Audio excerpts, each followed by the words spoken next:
the coast. Tonight, the charred remains of more than 100 years of Northern Rivers history. The spirit of Anzac and what it means to Manning Valley diggers. And later this news hour, 12 people involved in the Western Sydney church riot now identified, and plans to commemorate our brave frontline workers. 7 News begins now. Good evening. A 100-year-old historical building has been gutted by fire in Mullumbimby. Northern Rivers Railway says it's saddened by the news and was looking to reopen the old train platform and track alongside the rail trail. Elise Holden joins us live now from Ballina. And Elise, do we know what sparked this blaze? Nick, police believe a leak in the roof by heavy rain got into an electrical box and wiring, causing the blaze to break out. Officers are continuing to investigate but aren't treating it as suspicious. Flames higher than the ceiling. Wow. Emergency services raced to save the old Mullumbimby railway station just after midnight when it went up in smoke. A charcoal mess is all that remains today after the building was gutted. Unfortunately, it was completely destroyed. The roof has caved in. It took fire crews more than 4 hours to extinguish the blaze. Luckily, no one was injured and properties surrounding the building weren't affected. Yeah, obviously concerning when there's a fire around and nearby council assets, but obviously it was pretty contained to that building, so that was good. But yeah, it's disappointing, obviously, and Northern Rivers Railway was about to sign a lease on the building, hoping to push for the track to reopen again from Mullumbimby to Byron Bay. And sadly, this has happened, but it won't affect our plans to move forward with bringing trains. Zero-emission trains to Mullumbimby. The 130-year-old site holds fond memories for the community. It was originally built from Lismore to Murwillumbah, the service, and it was called the line from nowhere to nowhere.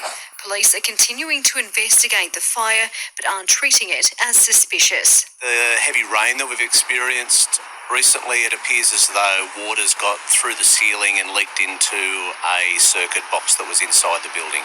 So there was no sign of any damage or break-in to that location. And Elise Holden, 7 News. Mid-Coast councillors want better protections to stop older people from being ripped off in aged care facilities. They're calling for a government review so the extra costs don't add pressure on elderly residents who are already struggling financially. Ageing at a cost. When moving into aged care facilities, residents are offered a choice in the level of care they receive, ranging from basic to higher levels with extra services.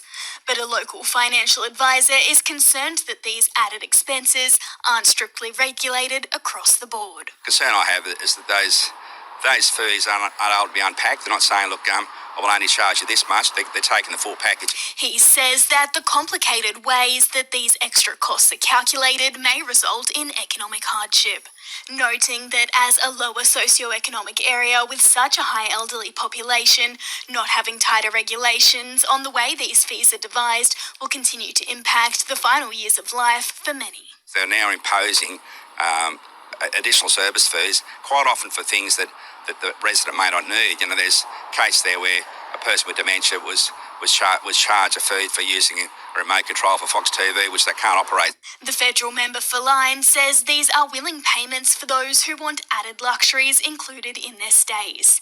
He says they're vital for the viability of these facilities and has no objections to the way things are currently done. As we know, aged care is a very cost-intensive service to deliver, and we want our residential aged care providers to remain viable. The issue will be tabled at the Australian Local Government Conference, July 4. Hannah Hartup, 7 News. New South Wales farmers want more money to urgently stop the spread of fire ants following recommendations by a Senate inquiry. It also follows a new detection in the Murray-Darling Basin in Queensland. They're small and deadly and could cost the economy billions a year if not eradicated. We can't let this come back and bite us by not taking the action we need now to get rid of fire ants as soon as we can. Red imported fire ants have been wreaking havoc across southeast Queensland. In November last year, the pests were detected in South Murwillumbah and then again in Wardell. What that outbreak showed, though, is that we must be vigilant and we must increase the amount of information that's available to people on both the north and south sides of the Tweed about the risk of fire ants. A Senate inquiry into the ants recommends more funding for the eradication program and research into the pests, the implementation of biosecurity zones, a step-by-step plan to get rid of the ants, and more public involvement.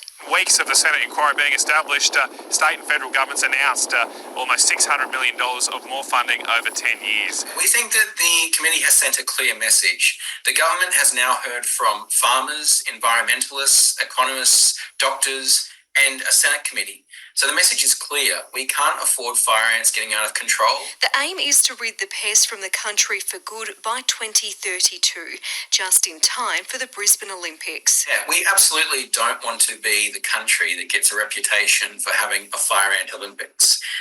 It would be extremely damaging for our international reputation if, an athlete over here competing was to get bitten by fire ants and have a reaction.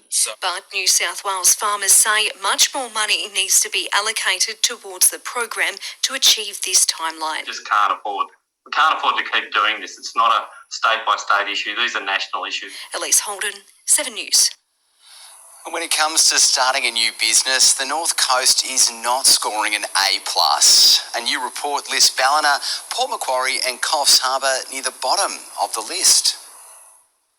This co-working space in Coff Central helps foster the growth of new enterprises, support sorely needed, as North Coast cities are ranked near the bottom of the state for business newcomers. The larger businesses can struggle for workforce in the mid-North Coast, and a lot of this has to do with government programs that aren't necessarily designed well for smaller regional communities. The Reckon Startup Cities report ranks the 50 largest cities in Australia based on criteria such as the available talent pool, business environment, internet speeds and cost of living. The low ranking for Ballina, Port Macquarie and Coffs Harbour in the 16 New South Wales cities analysed is due to the low scores for the talent pool and also the cost of living in those areas. A Hunter Valley architecture business is capitalising on North Coast projects. It was part of sort of my personal development, moving up here already, and it just presented an opportunity for them to offer up, well, would you like to stay on and move the company up there as well? The co-working environment has been a good fit for a national work rehab agency. Sometimes it's that networking opportunity and finding referrals that's a little bit hard for sometimes businesses to start in this region, in particularly in our industry. So having those networking opportunities in this kind of space has been really good. Skills shortage solutions can be customised to a region. The Riverina has a great program called Grow Your Own, where they're really looking from grade 9 onwards to work with employers and schools and those workforce pathways so that people really want to stay in the region, and they're trained in a contextual way that suits the region for jobs that actually exist there. Claire Simmons, 7 News. The SES swung into action to clear a number of fallen trees across the northern rivers after the region was lashed by heavy rains. Crews were called to more than 13 properties, including one in Casino, where a tree fell on the edge of a home. The weather is expected to ease for the rest of the week. A marine wind warning for the Byron coast has now been cancelled. Well, staying on all things weather, it is time to check out today's conditions up and down the coast. And skies were clearer today following some heavy rain across our Sunday. Along the mid-coast, we had between 2 to 5 millimetres, but Yamba recorded 30, and the same for Lismore and Murwillumbah. Between the early afternoon and early hours of this morning, that rain fell. Today, it's been partly cloudy with gusty winds blowing and temperatures sitting in the low to mid-20s. At Byron Bay, we had more than 70-kilometre-an-hour wind gusts, with showers returning into the afternoon thanks to moist onshore winds. It's going to be similar tomorrow with a high chance of showers. In fact, most of this week looks unsettled at times, and I'll have a full weather forecast for the next few days coming up later in the news. An RSL sub-branch on the Mid-North Coast has been surprised with a donation of war memorabilia, and it was all just in time for Thursday's commemorations. They say this generosity is integral to keeping the Anzac spirit alive. Unboxing the relics of the past. We're led to believe it's got a artillery badge on it that it was used in World War I. Donations of rich artefacts, trinkets and photographs belonging to an Aussie digger. Tari RSL has been gifted an exciting collection of local history ahead of this week's commemorations. And also, down in the box, beautiful pair of old binoculars. Taking a moment to reflect on those who served, a portrait of Moorland's Joseph Curley was also presented to the sub-branch earlier this year. He was the last chap to be enlisted into the army in World War I. These fragments of the past will be exhibited in the coming months, brought to the public as a reminder of the courage and mateship of those who fought. And each year on Anzac Day we remember those who went off to war and some of those that paid the supreme sacrifice. Commemorative services will be held across the coast this Thursday, with locals encouraged to come along and pay their respects. We don't forget the Anzacs, we don't forget what they stood for and what our nation was virtually founded on, was protect and stand by your brother and protecting one another. An inaugural Anzac Eve service will also be held at Club Taree this Wednesday night. We're conducting a last post service. So if anyone's worked during the day and are working Anzac Day, this is one way to come along and commemorate. Hannah Hartup, 7 News. Well, still to come in 7 News, funding for NAIDOC events on the Mid-North Coast. And a new seat unveiled at a Port Macquarie beach for a men's mental health advocate. I'm Kirsty Fitzpatrick. Later this news hour, the new search for suspects wanted over the Western Sydney church riot. A plea for help from shopkeepers after the Bondi massacre. The alleged mushroom meal murderer Erin Patterson faces court. And the GST carve-up destroying our state budget.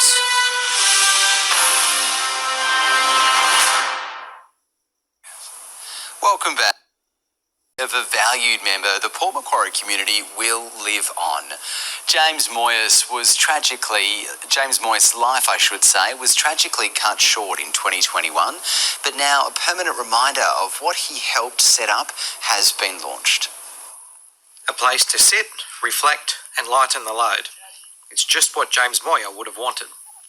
4 years after setting up a men's mental health group, now known as Self-Seen, there will be a permanent reminder of him at a Port Macquarie beach. We didn't want to have a grave, and James didn't want one, so we really thought that it would be much more appropriate to have a chair that's befitting of someone that's young and that was full of life and enthusiasm. James moved to the Mid-North Coast in January 2018 from Sydney to follow his dreams as a development coordinator for the AFL. COVID hit in 2020 and restrictions forced the postponement of the men's mental health group. He had to return home before being diagnosed with an aggressive form of cancer. James passed away in 2021. The chair provides an insight into how fragile life can be. It'll be good for James, his friends and anybody that wants to come out here and just sit down and reflect on life, you know. Since the men's group was formed 4 years ago, it has grown in stature. It's come so far that we've actually normalised mental health within the community, especially for our men. And now we've got somewhere to sit and reflect and don't sweat on the little stuff. It's been a long road to have the bench seat installed, but many will now be able to benefit. The location is pivotal to Self-Seen as it's a meeting point. We talk about our stuff, but then we encourage exercise. We encourage the holistic approach to everything. We encourage going to see a psychologist and making that process that little bit easier. Paul Jobber, 7 News. Funding for NAIDOC events on the Mid-North Coast has been announced for this year's celebrations. 4 groups in Purfleet, Tea Gardens, Foster and Gloucester have received $4,000 to host activities in the local community. It's very, very important for us to show our support to the community and to strengthen relationships between First Nations people and the broader Mid-Coast population. This year's theme is Keep the Fire Burning, recognising the history, culture, achievements of Aboriginal and Torres Strait Islander people.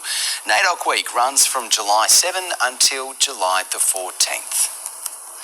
Up next in 7 News, the Bombers bounce back in the North Coast Premier League. And training ramps up ahead of the Ballina Seahorses season opener. Tomorrow on Sunrise, how to live rich by not paying off your debt. The finance experts who say owing money can make you more wealthy. Plus, warm up as Australia cools down. Your first look at the new affordable supermarket range of winter warmers. See you in the morning. Welcome back. The Ballina Seahorses are hoping to make their mark this season after narrowly missing out on the finals last year. They're training hard ahead of this weekend's opening round in the Far North Coast Rugby Union. Jumping to new heights and working their way up the field.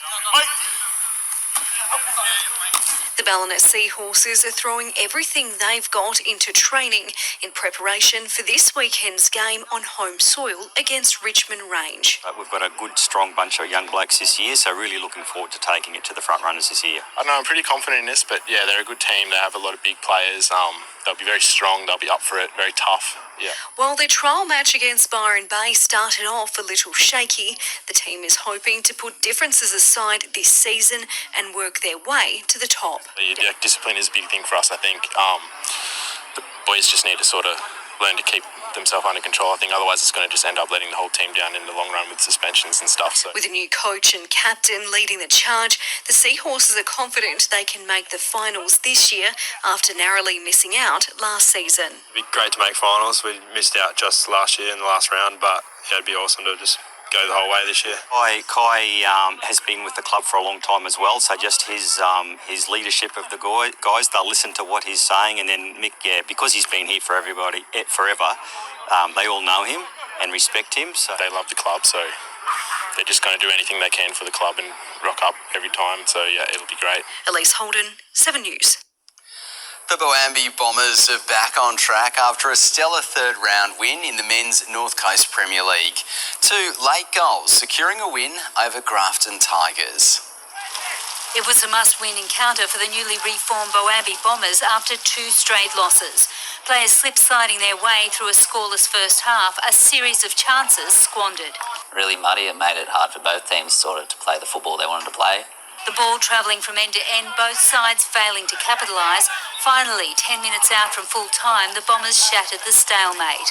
We scored the first goal and then they hit back really quickly, and then it was for the last 15 minutes or so. It's just an absolute battle who was going to get that winning goal. Boambi's veteran striker finally taking aim in the 88th minute to win 2-1. A moment of magic from our talisman player, Brady Parker, scoring from about 30, 40 yards out. Top corner, chipping the goalkeeper. Boambi looking for more composure in front of goal ahead of this weekend's clash with competition favourites Urunga.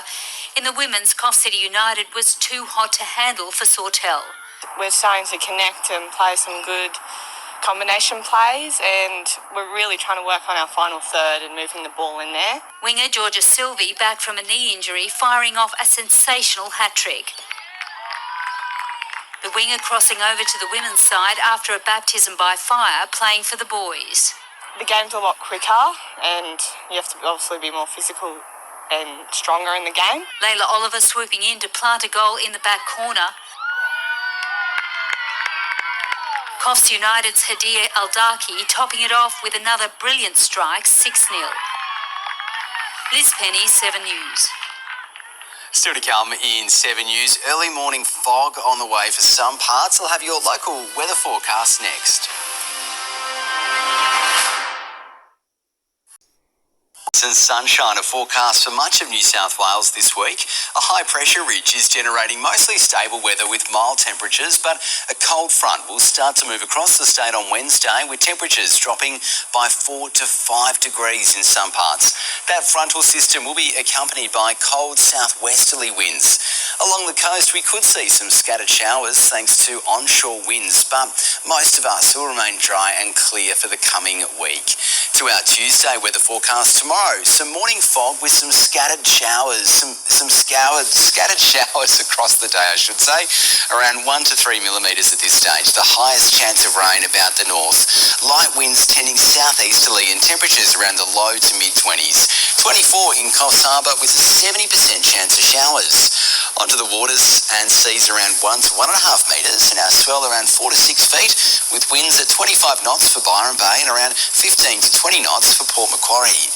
Wednesday will be a bit of a reprieve for the coast from the wet weather. We're expecting partly cloudy skies, a bit of fog first thing with a light breeze blowing. 27 the top in Taree and the same in Grafton. But that wet weather will return on Thursday along with cooler temperatures as we feel the effects of a cold front reaching the northeast. Foster dipping to 22 degrees, Dorico dropping back to the high teens. Cold winds will also make it chilly outside. Showers through the second half of the day, as much as 7 millimetres could fall, so we can expect a little bit of everything over the coming week. Let's take a quick look at fuel prices across the region now. The best for unleaded in Port Macquarie is $1.89. Diesel is $1.92 at the Independent. In Yamba, you can get unleaded for $1.97. Diesel is $1.99. North Casino Minimart has unleaded for $1.96 and diesel for $2.11. And at Taree, unleaded is $1.99 and diesel is $2.04. And that is your local news for tonight. You can always catch up on our website, of course, at 7+. In just a moment, Kirsty will have your latest national news. Enjoy your evening, and I'll see you tomorrow at 6 o'clock.